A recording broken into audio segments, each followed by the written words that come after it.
So next up on Transformer Tuesday, we're going to jump into some other price points within the Transformers Studio series. We're going to talk about our leader classes and our core classes. Reminder to everyone, these are visual podcasts for these specific segments, so if you want to be looking at the screen as opposed to just listening, we will be posting some images too so you could watch along. So let's start with, and this is the big one, we talked about it on the live stream just the past Saturday, and now we finally have some nice crispy images of it, a full look at the alt mode and everything like that. Let's talk about Transformers Studio Series Revenge of the Fallen leader class. The Fallen. Now, this is a big one. This is a very important release in a lot of ways. Just because I feel like after this one, I don't know if they're going to revisit this character in this design on this kind of magnitude outside of a masterpiece. Unless we get a masterpiece version of the Fallen, I think this is about as good as it's going to get for this character in terms of engineering, sculpting, design, and paint. So, I mean, unless they do like, I don't know, premium finish, I mean, really, like, where do you go from here? But Hasbro has surprised me before. But so this was an Ijima-san design. He did a fantastic job of transitioning the animation model to that of the original figure. They claim that they worked with the CAD models to really match both the colors and the model and the shape. They made the staff 2 pieces, so it could be a double-wielded kind of mace weapon or then put together to make a single-piece staff kind of weapon. So that's pretty cool. They were really, like, emphasizing, look, we really wanted to match the paint deco perfectly. So, like, I'm glad that they made that effort. They also mentioned how some of the pieces that, attached to him to really make it animation accurate could be popped out to increase the range of motion because the animation model really kind of limited that in a lot of ways. So it's on ball joints, and I think that's what we saw when it was on ball joints from the factory leaked images that we saw, where it actually was popped out stuff.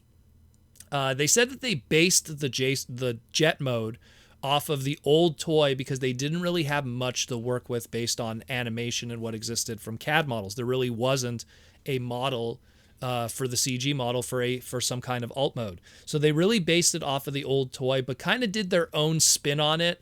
That way, the old toy, people have to remember, and I'll obviously pop an image up here, the old toy was really based on an old kind of animation sketch and design, which happened a lot with both the first 2007 movie and Revenge of the Fallen, where there was these early designs for these characters, and the first wave of toys were actually based on those early designs rather than the final designs and final CG models put into the movie.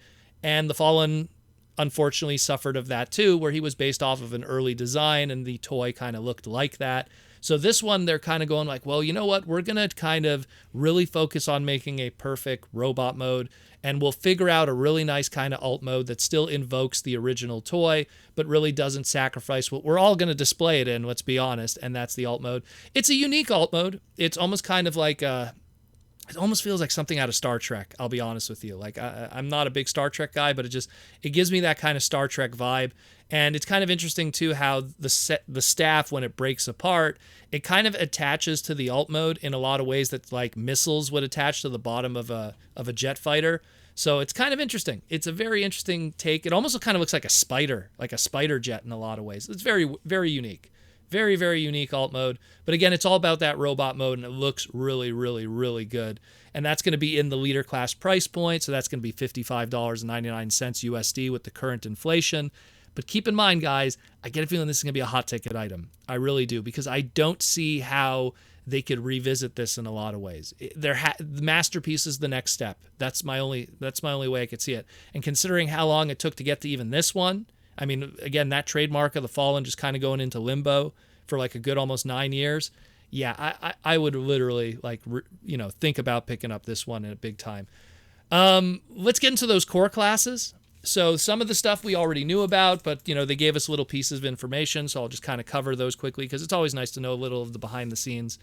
They talked about the core class Wheelie that we've already seen. It was done by Hasui-san. Hasui-san, of course, was behind a lot of the masterpieces back in the day. Some of the best masterpieces, starting with MP10, moving forward with the Autobot cars with Lambor and Wheeljack and everything like that. He did a lot of really good stuff. Even the Soundwave, too. So he did the Wheelie. And not much really to mention here. Again, we've talked about it already in the past on the podcast. One really cool thing that they did show was Hasui-san did a little nod to the original G1 toy where you could kind of put him in vehicle mode and then you could pop up the cockpit and his face will be in the cockpit, kind of homaging the old Wheelie G1 1986 toy. So I dig that. Pretty cool. Pretty cool. I like it a lot. They also showed the core class Ratchet. Didn't really cover much with that either because, again, we've covered it on the podcast in the past already. The only thing that was really worth mentioning more than anything else was he mentioned, hey, you know, it's inevitable. Ratchet's going to be turned into Ironhide at some point in core class, and Voyager Ironhide at some point will be inevitably turned into Ratchet. So that kind of like reconfirms that even that core class Ratchet at some point will be turned into an Ironhide. So if you like little smaller Transformers and you want to get your Ironhide on, that's probably coming in the near future. They also covered the Laserbeak, the Laserbeak Bumblebee.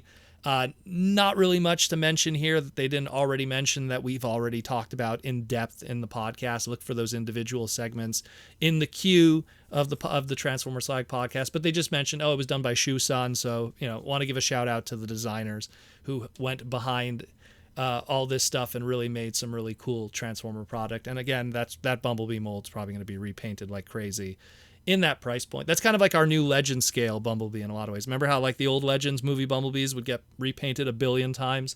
It's going to be kind of the same thing with this one, even with the Laserbeak Bumblebee. But the big one more than anything to talk about was their core class Studio Series 86 Rumble Blue. That's what they call it. They call it Rumble and then parentheses Blue. Because, we have the whole Rumble is blue, Frenzy is red, Rumble is blue, and I've always said, Rumble's purple. Look at the cartoon. He's purple, and he's purple here. He's just purple and blues, and Frenzy is black and red, and that's how, I go by cartoon. Comic book is different, toy is different, but I'll go by cartoon because that's what everyone knows. This was, again, a Hasui-san creation. Hasui-san actually designed the original masterpiece Rumble, a.k.a. Frenzy mold. So this is kind of like him kind of returning to that. Again, like to quote Mark and Evan, they're doing that masterpiece magic in that lower price point.